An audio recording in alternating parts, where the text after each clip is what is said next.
It was April 8th, Easter Sunday. 4 days before he turned 27. Before anybody even got to me to give me medical aid, I said, my ears were ringing, and I said, FML, F my life. Staff Sergeant Alejandro Juregi had just stepped on an IED while on patrol in Afghanistan. I believe I still had part of my left leg, but it was just hanging by a thread. I still had my fingers. They were dangling, basically. Like, I have a big hole that was about that big on my leg, and that one's still healing.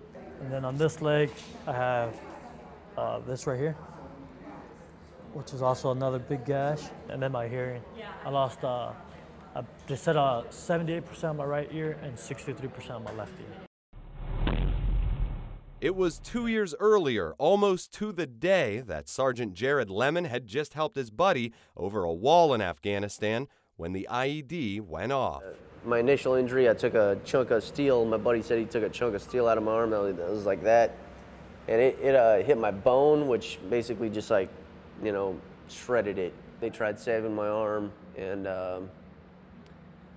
most of my bicep was gone, my whole tricep was gone, and my forearm was like shredded. They cut out some veins in my leg to repair arteries in my arm before they cut it off. And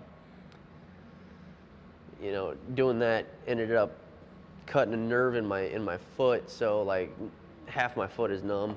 Together, they've lost 2 legs and an arm.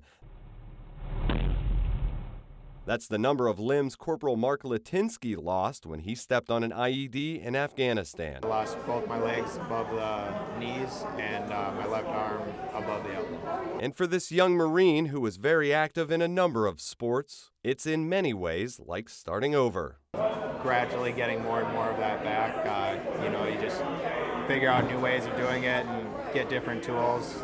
Like Sergeant Lemon, he's hoping his latest tool, the Segway, will help him regain some mobility safely. Going down any grade, but especially steep grades on prosthetics, is very hazardous. It's very easy to fall.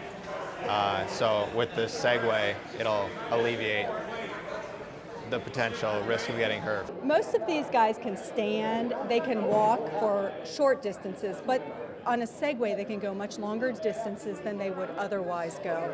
Together, these wounded warriors, along with 53 others, received their very own Segways in Washington, D.C.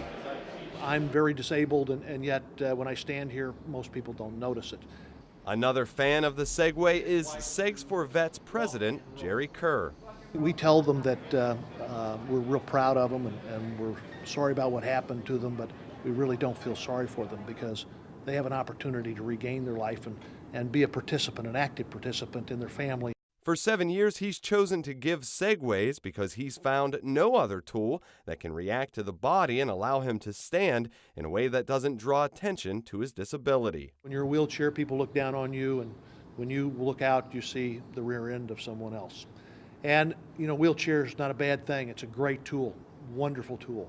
But if you can stand, there's a better tool. And it's not necessarily easier, but it's better.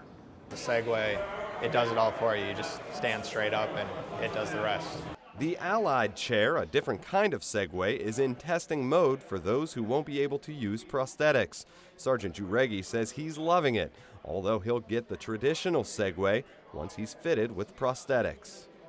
With the wheelchair, a lot of times I have to back up into the elevators. Or with this, I won't have to do that anymore. So it can go into a bathroom and turn around. It can go on terrain, just like a Segway can. So it can go across the grass. It can turn around on itself. It can go through doorways. Many of those who receive Segways return as volunteers to help train new recipients or serve in other capacities. And it speaks to how important it is, how important the lives of these men and women are to us. We as volunteers get our rewards from seeing the smiles on their faces and seeing them get back on their feet. Nervous in the very beginning, but quickly warmed up to it and it became very natural. With the numb foot and stuff, it helped a lot with that. I think this is awesome. I love this wheelchair. I wish I had them at the hospital. Staff Sergeant Josh Hauser, Pentagon Channel News.